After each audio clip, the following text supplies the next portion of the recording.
রমাদানের অর্ধেকের বেশি দিন অতিবাহিত হয়ে গেছে, বাকি অর্ধেকেরও কম সময় আমাদের সামনে আছে।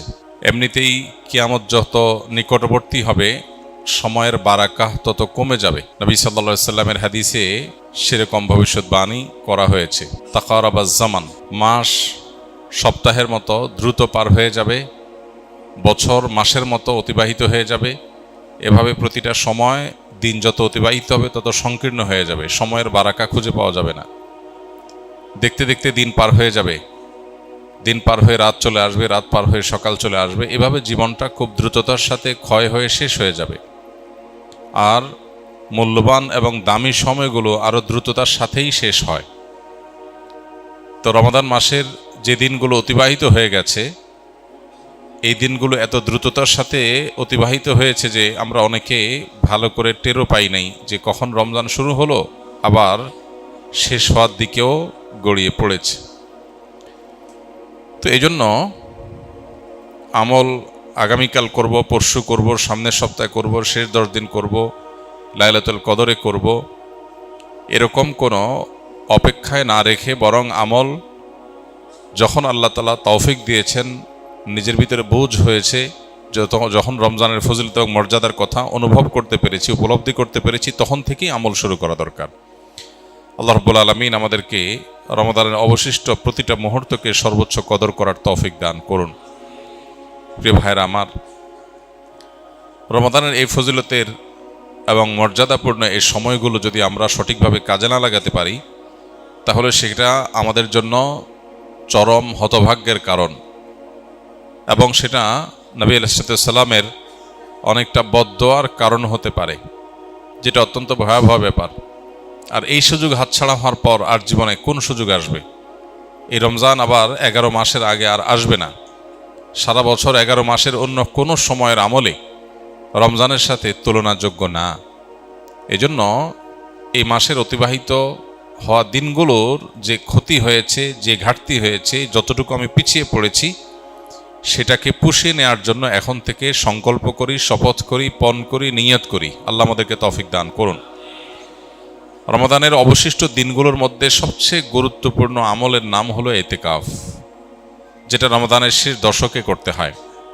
এতেকাফ অবশ্য রমজানের প্রথম দশক, মাঝের দশক, এই দিনগুলোতেও করা যায়, একদিন 2 দিনও করা যায়। কিন্তু মাসনুন যে এতেকাফ নবী করিম সাল্লাল্লাহু আলাইহি সাল্লামের রমাদানে, সেই প্রতিষ্ঠিত সুন্নাহ নবী সাল্লাল্লাহু আলাইহি সাল্লামের রমাদানে, সেটি হলো রমজানের শেষ দশকে এতেকাফ করা।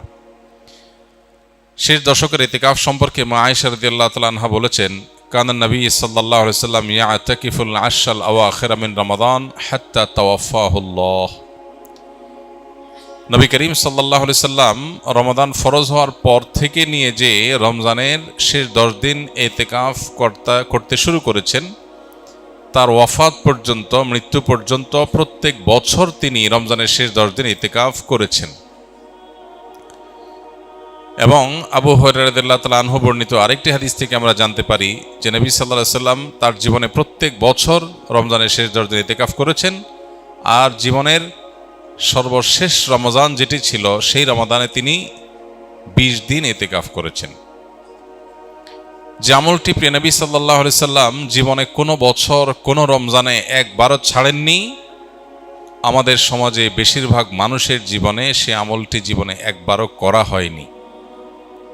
এর চেয়ে বড় দুর্ভাগ্যের বিষয় আর কি হতে পারে? এর চেয়ে বড় হতভাগ্যের বিষয় আর কি হতে পারে? চরম শত্রুর সাথেও তো মানুষের এই বৈপরীত্য থাকে না। এরকম বৈপরীত্য নবী সাল্লাল্লাহু আলাইহি সাল্লামের সাথে আমাদের আচরণগত, আমলগত বৈপরীত্য আমরা সৃষ্টি করে ফেলেছি। এই জন্য আমরা নিয়ত করে নেই, আল্লাহ রাব্বুল আলামিনের কাছে তৌফিক কামনা করি, আমরা ইনশাআল্লাহ রমজানের শেষ 10 দিন ইতিকাফ করব। ইতিকাফ মানেটা কি? ইতিকাফ শব্দের অর্থ কোথাও নিজেকে আবদ্ধ করে ফেলা, নিজেকে বন্দী করে ফেলা। ইতিকাফের মূল কথা হলো রমাদানের এই দিনগুলোতে যখন আমরা ইতিকাফ করব, এই দিনগুলোতে আল্লাহর ঘরে, মসজিদে নিজেকে আটকে ফেলা, আবদ্ধ করে ফেলা। দুনিয়ার মানুষের কাছে মানুষ বিভিন্নভাবে চাইতে পারে। চাওয়ার চরম সীমা হলো, চাওয়ার সর্বোচ্চ লেভেল হলো যে কারোর গেটে গিয়ে বসে পড়া, পাও ধরে বসে পড়া, যে না দেওয়া ছাড়া যাচ্ছি না, যে কোনোভাবে আদায় করার জন্য পণ করা। আল্লাহ রাব্বুল আলামিনের কাছে আমরা সারা বছর দোয়া করি, মুনাজাত করি, চোখের পানি ফেলি তৌফিক অনুযায়ী কম বা বেশি, কিন্তু ইতিকাফের আমলের মাধ্যমে মূলত আল্লাহ রাব্বুল আলামিনের ঘরে এসে কাঁথা বালিশ নিয়ে, গাট্টি বস্কা নিয়ে আমরা একরকম বসে যাই আল্লাহর ঘরে, যে আল্লাহ তোমার মাগফিরাত নিয়েই আমি যাব। কোনো মানুষের গেটে দুয়ারে বা পাও জড়িয়ে খুঁটি গেড়ে বসে যেরকম মানুষ চায়, সেই চাওয়ার ফলে সাধারণত মানুষ খুব কমই বিফলে যায়। ঠিক একইভাবে আল্লাহর ঘরে ইতিকাফ করতে এসে একদম খুঁটি গেড়ে বসে যাওয়াটা এরকম চাওয়া অনেকটা। এই চাওয়ার ভিতরে অবর্ণনীয় এক তৃপ্তি আছে, এই চাওয়ার মধ্যে অন্যরকম এক আবেগ আছে, ভাব আছে। এই আবেগটা উপলব্ধি করার তৌফিক যাদের হয়েছে তারা জীবনে কখনো ইতিকাফ ছাড়তে খুব কষ্ট হয়, ইতিকাফের স্মৃতি তারা ভুলতে পারেন না। প্রিয় ভাইরা আমার, গোটা পৃথিবীর হাজার হাজার সৃষ্টি আল্লাহর, এগুলো আমাদেরকে, আমাদের মনোযোগকে, আমাদের ফোকাসকে নানা দিকে বিক্ষিপ্ত করে রেখেছে। সোশ্যাল মিডিয়ার এই যুগে, বিশেষ করে অনলাইনে বিচরণের এই সময়টাতে আমাদের মনোযোগ হাজার হাজার জিনিস নিয়ে যাচ্ছে। আমরা যখন সোশ্যাল মিডিয়া স্ক্রল করি, আমাদের সামনে কোনো একটা পোস্ট আসে, আমরা এই পোস্টটা দেখব কি দেখব না সিদ্ধান্ত নেই।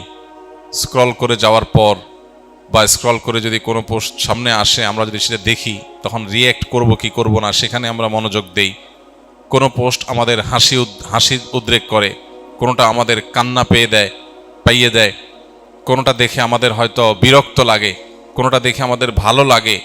আমাদের অনুভূতি, আমাদের আবেগ, আমাদের সিদ্ধান্ত, এগুলো এত ভাগে বিভক্ত যে পরিপূর্ণ আল্লাহ রাব্বুল আলামিনের প্রতি মনোযোগী হওয়ার সুযোগ, পরিপূর্ণ আল্লাহর দিকে ফোকাস দেওয়ার সুযোগ, আল্লাহর দিকে ফোকাস তো অনেক পরের বিষয়, নিজের নফসের প্রতি ফোকাস দেওয়া, নিজের ভালোর চিন্তা করার সুযোগটা আমাদের দিন এবং রাত 24 ঘন্টা আমরা ব্যয় করে একটু বের করতে পারি না।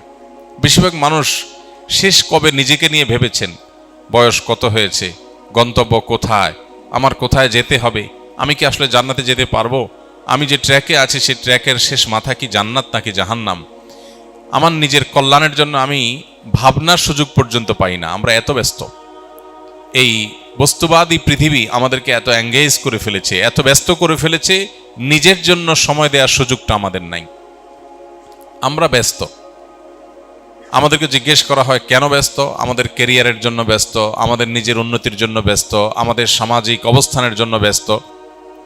অথচ এই সব ব্যস্ততার আড়ালে আমাদের নিজের অনন্ত অসীমকালের যাত্রার, আমাদের রবের এই বিষয়গুলোর প্রতি ফোকাস বা মনোযোগ দেওয়ার সুযোগ আমাদের হয় না। এই বাস্তবতায় ইতিকাফ আরও বেশি আমাদের জীবনে রিলেভেন্ট এবং গুরুত্বপূর্ণ।